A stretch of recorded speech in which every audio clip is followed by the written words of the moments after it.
और अब बात संसद के मॉनसून सत्र की, जो कि हंगामे के साथ ही शुरू हुआ था और इसका अंत भी यानी कि समापन भी हंगामे के साथ ही हुआ। सत्ता पक्ष और विपक्ष के बीच सनातनी का असर प्रधानमंत्री के साथ साथ चाय बैठक में भी दिखाई दिया। चाय पार्टी में विपक्ष का कोई भी नेता शामिल नहीं हुआ।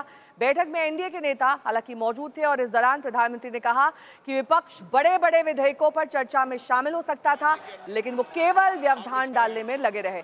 पीएम ने राहुल गांधी पर निशाना साधते हुए कहा कि विपक्ष में खासकर कांग्रेस में बहुत से युवा नेता बेहद प्रतिभाशाली हैं, लेकिन परिवार की असुरक्षा के कारण इन युवाओं को बोलने का मौका नहीं मिल पाता है। उन्होंने कहा कि संभव है कि यही युवा नेता राहुल गांधी को असुरक्षित और घबराहट में डाल रहे हों।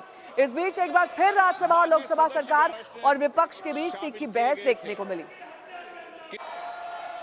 एक मिनट आप मैंने जब सब अंदर थे उस वक्त आपने बिल पास किया और अब मुझे हमको सिखा रहे हैं तुम सब नियम कानून क्या है। बिल में थे और प्ले कार्ड लेकर हाउस में थे, गलत कर रहे थे। सर मैं आपसे विनती करता हूं कि सबका सुनिए।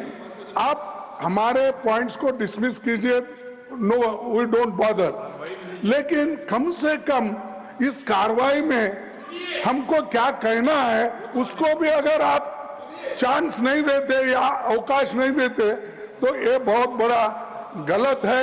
और इससे मैं ये कहूंगा आप सर इस बिल पर बोलना चाहेंगे, मैं स्वागत करूंगा। सुनिए, स्वागत करूंगा। इसके अलावा कोई चीज नहीं। हाउस में क्या चल रहा है जी और आप सुनना चाहिए, नहीं तो मैं इसके अलावा सर एक तो वोट चोरी, एक तो वोट चोरी माननीय किरण रिजिजू, माननीय किरण रिजिजू, माननीय लीडर ऑफ ऑपोजिशन खड़गे जी ने सीधा चेयर के ऊपर में अभी जो बात की चेयर के ऊपर में क्वेश्चन जो उठे ये गलत बात है।